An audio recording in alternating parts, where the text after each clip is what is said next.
Welcome to this explainer. Today, we're going to break down a truly beautiful piece of American literature, Paul Laurence Dunbar's poem, The Seedling.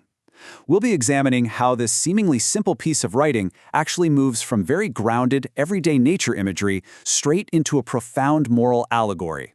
It's a fantastic journey, so let's dive right in. Here's our roadmap for today.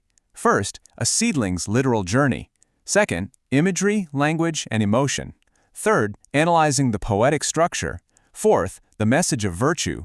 And finally, number 5, the context of Dunbar. Let's get to it. Part 1. A Seedling's Literal Journey, the biological arc of the poem. So we're starting right at the very beginning, with the simple, literal story of a plant's physical growth. Just listen to these opening lines for a second. As a quiet little seedling lay within its darksome bed, to itself it fell a-talking. That just beautifully establishes the humble, quiet beginnings of our main character safely tucked under the earth. It gives us this really intimate, hidden moment of a tiny seed deciding to begin its life's work before it ever even sees the sun. Now, let's watch how this actually builds across the first 6 stanzas. Dunbar precisely maps out the biological progression from a tiny seed into a fully bloomed flower. He literally walks us through this step-by-step upward climb. First, we have the seedling. Then it pushes up a little leaflet just to kind of examine the surroundings. That leaflet calls its brother, the stem. Then more leaflets join the party until, at step 4, boom, it's a full plant. Finally, after being bathed in sunshine and showers, it reaches step 5, the flower. It's a very logical, chronological, physical journey. Part 2. Imagery, language, and emotion. Digging into the words. Okay, now that we've got the physical path mapped out, let's look at how Dunbar brings us to life through some incredibly evocative emotional language. Take a look at this specific word choice from the very first stanza, darksome, meaning characterized by darkness or gloom. Dunbar places the seed in a darksome bed. And that is a brilliant word choice because it creates this slightly gloomy, isolating, emotional starting point for the seedling's journey. It isn't just everyday soil. It's an imposing, dark environment that the seed has to proactively decide to conquer. And man, the struggle absolutely doesn't end once it breaks the surface.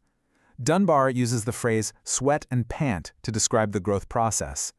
He writes this regarding the plant's haste and hurry, which instantly injects human-like effort and this really visceral sense of struggle into a biological process. Obviously, plants don't literally sweat and pant, right? But by personifying the seedling this way, Dunbar makes us genuinely feel the exertion. He wants us to understand that growing takes real, exhausting effort. Part 3. Analyzing the poetic structure, the mechanics of the poem. Now, here's what I find really fascinating. The mechanical structure of the poem itself actually mirrors that steady driving effort we just talked about. The poem is built on these highly consistent structural pillars. First off, there are 8 distinct stanzas. Each one is a quatrain, meaning there are exactly 4 lines per stanza. Furthermore, they follow a strict marching ABCB rhyme scheme with the 2nd and 4th lines rhyming, like bed and said or pant and plant. This relentless, repetitive structure, it isn't an accident. It gives you, the reader, a subconscious sense of continuous, rhythmic upward growth. Line by line, stanza by stanza, the poem pushes upward, just like the seedling itself. Part 4. The message of virtue, the great metaphorical pivot. So it is precisely at this point of full bloom that the poem undergoes a massive shift. We go from a literal nature story straight into a direct, philosophical moral lesson. This brilliantly juxtaposes the plant's physical growth against the true allegory, which is human character building. On one side, stanzas 1 through 6 give us the literal plant, the sun, the showers, the physical leaflets. But then, on the other side, in stanzas 7 and 8, the focus abruptly pivots to the human child. Suddenly, we're talking about life's labor, lonesome hours, and virtue. The plant was just a setup all along. The real turning point hits right here in stanza 7, where Dunbar directly addresses his audience. He says, "Little folks, be like the seedling. Always do the best you can. Every child must share life's labor just as well as every man." Notice how he drops the metaphor for a moment. He explicitly commands the little folks to apply the seedling's perseverance to their own lives. Just as the seedling told itself, "I'll do the best I can," back in the darkness of stanza 2, Dunbar is asking young readers to take on their share of life's labor with that exact same resilient attitude. Then he unpacks the final, and honestly maybe the most beautiful metaphor in the concluding lines. The literal flower from the garden transforms into virtue's fair, unfading flowers. This represents the ultimate moral reward for enduring what Dunbar calls life's lonesome, struggling hours. The message is crystal clear here. While the physical flower in a garden will eventually wilt and die, the moral character, the virtue that you build through hard work and perseverance, it is unfading. It literally lasts forever.